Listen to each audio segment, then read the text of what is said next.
Hi, everyone. Happy Friday. Welcome to 𝙨𝙧𝙚𝙬 Finance Fridays. I'm Rose Poncunas, founder and CEO of 𝙨𝙧𝙚. Every week, we get to speak with an amazing finance professional. And this week, we have 𝙤𝙤𝙧𝙤𝙣, VP of Finance from Heap. Welcome, Ada.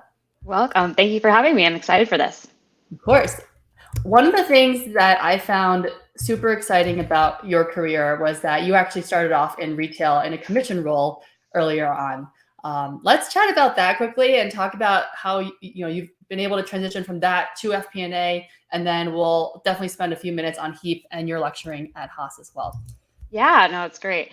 So early in my career, very early, I was in high school actually. I was sick of babysitting for money. And so I kind of looked around for what jobs I would potentially be able to take. And so Nordstrom had kind of a role, I think kind of junior associate. And so during my junior and senior year of high school, I was a sales rep there and it was all commission based. So complete commission based. And if you had a return, you would show up to work and you're already in the negative. So sometimes you wouldn't even make anything.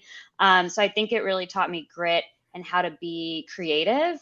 So like, for example, I was in kind of the teenage section and I learned about shoes because I felt like people always bought more shoes and I was able to cross sell a bit more. But really, I think the grit and kind of understanding of how to talk to your customer was really important. But I did not stay in retail. My parents were happy about that since I did love that job.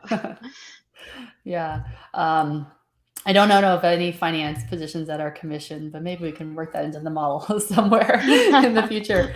All right. So after USC, you pretty quickly transitioned into FP&A and business partnerships. And so curious how you knew that was something you wanted to do and that you'd be good at, and your experience at NetApp. Yeah, so I went to USC, majored in finance, and I had taken a psychology class in high school and I really loved it. And so I ended up kind of minoring in psychology at USC. And I think when you major in finance, at least at schools, at colleges, they really try to force you into investment banking, or that's kind of how I felt. So I was going down that route. But every time I would talk to people at a happy hour or kind of on the weekends, they said that they had no life. They really were just doing PowerPoints and like it just didn't seem like what I wanted to do.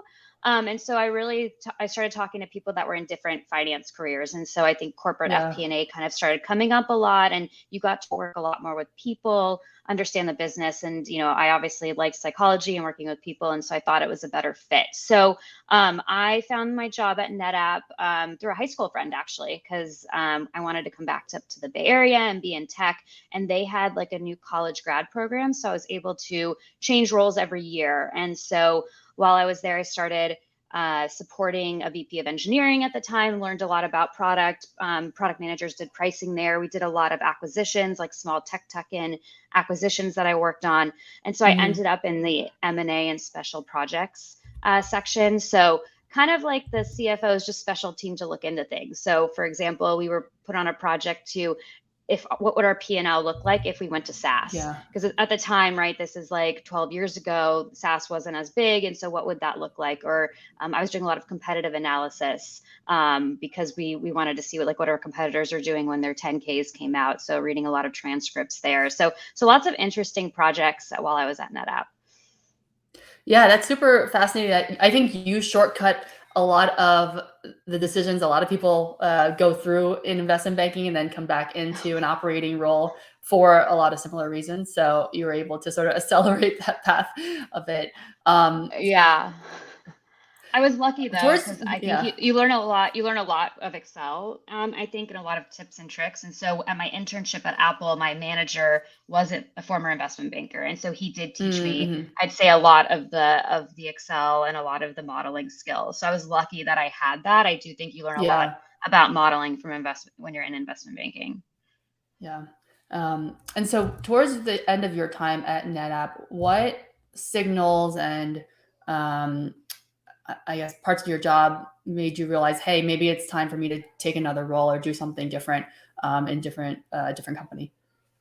Yeah, I think when you're in the Bay Area, there's just so much excitement around startups. I mean, it's just hard to not hear that. And I think I learned a lot about how a big company functions, but I really wanted to like see how a smaller company functions. And so I had been at NetApp 3 years. I felt like I kind of learned everything I could, and so was looking for a job at a smaller company. And so I got introduced to a CFO at a company called Aptus, now have been bought by private equity and transitioned with another company and now called Conga.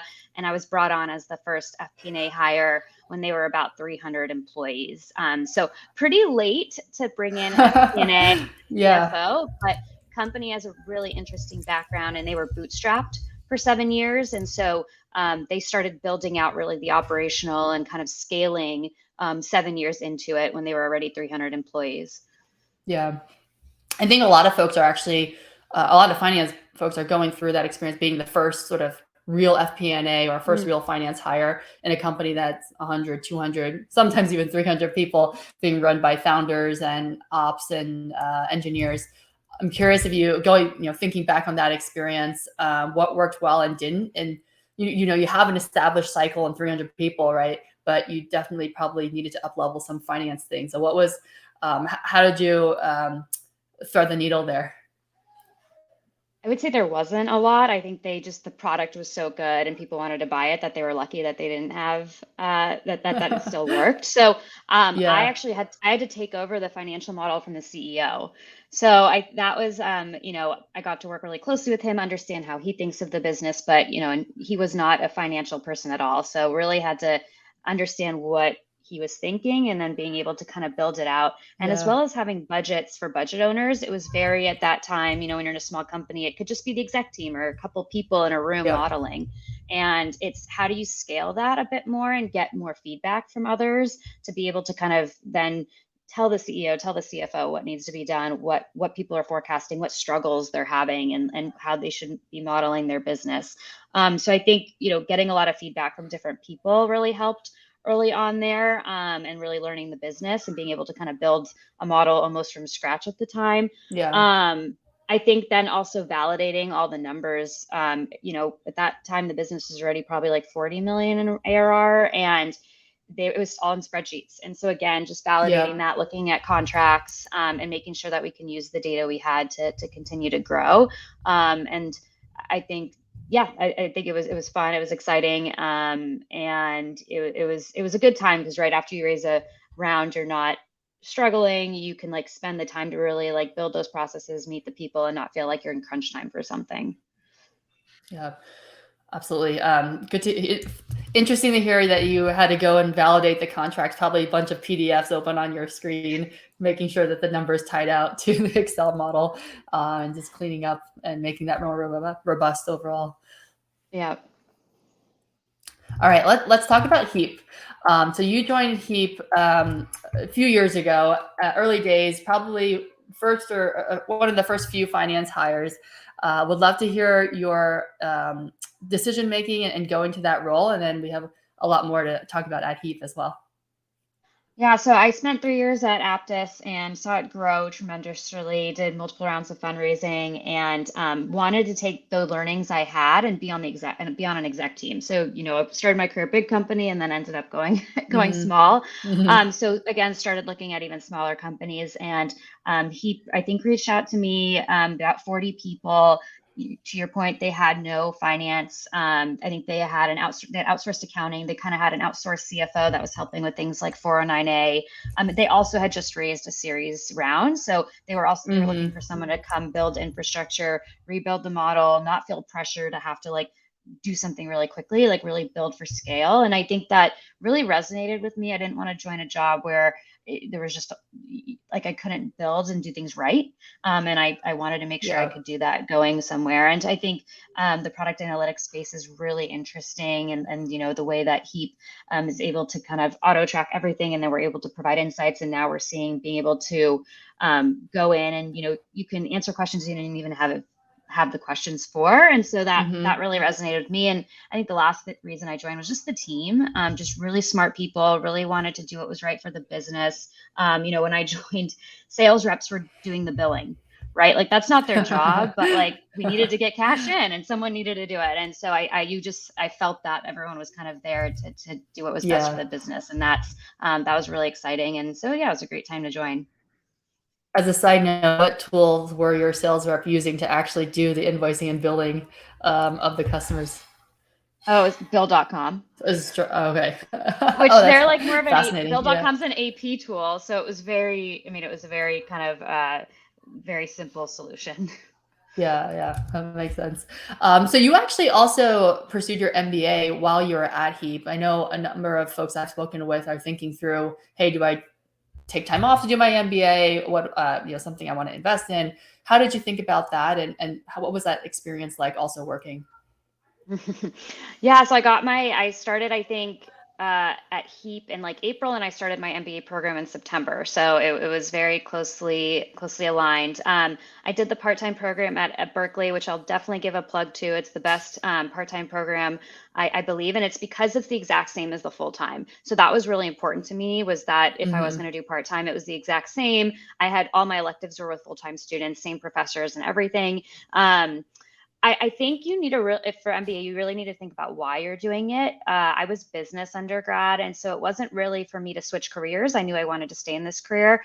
I just always had a long-term goal about being a professor eventually. So I needed to get an MBA if I wanted to go back and teach. The reason Mm-hmm. for that is I think you have professors that are more PhD theoretical, and I didn't feel like I learned as much from them as the ones who had practicum and Mm-hmm. had jobs. And so still want to be able to go back and do that. So for me, the part-time made more sense since I wasn't trying to switch jobs. And in the end, I think it was great to have different perspectives while I was at a startup, right? Because when I was the only finance person, I could talk to people who are finance at Google in my part-time program and be able to kind of tell them problems I was having and see how Google does it.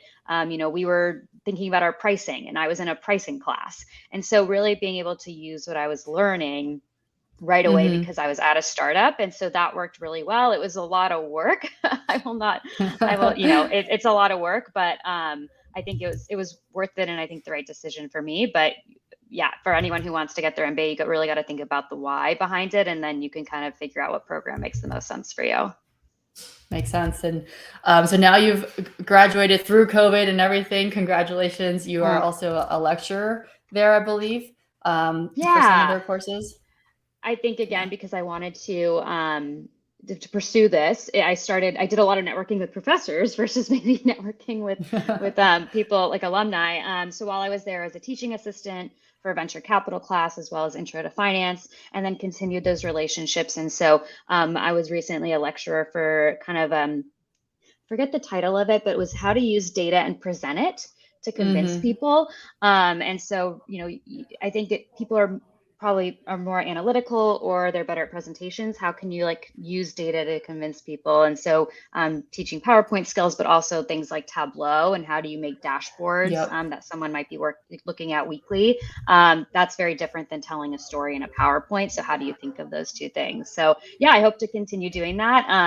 I have a little one now, an 18-month-old, and so it's always hard to find the time, but I do love the teaching. Yeah, absolutely. So focusing a little bit more on Heap, it's not an easy time out there right now, right? It seems like every company's doing a layoff. Macro environments are tricky. We're always on our toes, waiting to hear what the latest numbers are. So I'm curious if you're open to sharing like how that has impacted your role, what you're seeing in the finance organizations broadly around in SaaS at similar stage companies. Yeah.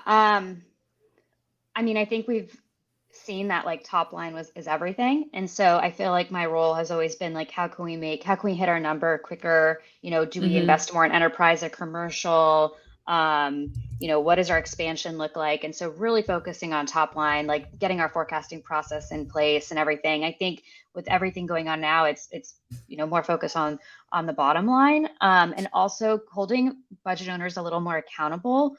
So I'm excited for kind of going into this year, actually being able to kind of have meetings where we're looking at like the whole income statement, maybe Yeah. just Yep. versus just top line. And so Top it line. actually, Yeah. I think it makes finance easier because we're the ones telling people you need to care about your budget, or you went over here, so you have to save Yeah. here. And so now if like the whole company is aligned to that, I think it's easier to kind of have those conversations versus when it's just focused on top line. And so I'm excited for that for this year, even though the economy is, as you've discussed, a little challenging right now. But it also makes you focus. So, right, if Yeah. one vertical wasn't working, but 20% of your ARR was coming from it, but not growing, like, do you continue to invest there or Right. not? So Right. Right. it's we need people in finance to be able to look at those trade-offs, understand how it impacts the P&L, and yeah, and go from there. So that's kind of how we're thinking about it. We're really determining like all the investments we're having. What are our engineers working on that could perhaps save costs on certain things, or do they work more on things that are for expansion? Really understanding those trade-offs is really important right now. Yeah, absolutely. All right, we're coming up on time here. So two more things. One is, now that you have all this experience, what's one thing earlier in your career that you don't think you spent enough time on? Yeah, so I talked about the psychology and how that really, I thought, helped me go into corporate FP&A. I do wish I had done a little bit more technical skills. So like SQL, I think I took a little Hmm. class on it, but I didn't really get to use it. And now that corporate analytics, so I do manage like the corporate analytics function at Heap. It's just so important now. And there's so many systems, and getting that all in place. I wish I was able to speak a little bit more that language and have a little bit more of that background. Makes sense. Thanks for sharing that. And then finally, plug for Heap and fun fact about Ada as we wrap up today. um, Fun fact. I mean, well, I mentioned earlier I have an 18-month-old, so new parent, and I just I was very worried about becoming a mom, and fun fact is that I do really enjoy it. There's ups and downs, but you get to use a different part of your brain. And so if you knew Totally. me before, fun fact is I am enjoying it. And then yeah, I mean, Heap, obviously, if you need a products analytics tool, we think it's best in class. We have now session replay as well, and so we can do the quantitative and the qualitative aspect of analytics. And so it's a great kind of one place to get both. Amazing. And I love what you said, where you might not even know you had that question on your product, and Heap is able to tell you and guide you to solutions for things that you didn't realize were going on. So Yep. love it. Well, thank you so much, Ada, for joining us today. Hope everyone out there has a great weekend, and we'll catch you next week. All right. Happy Bye now. Friday. Bye.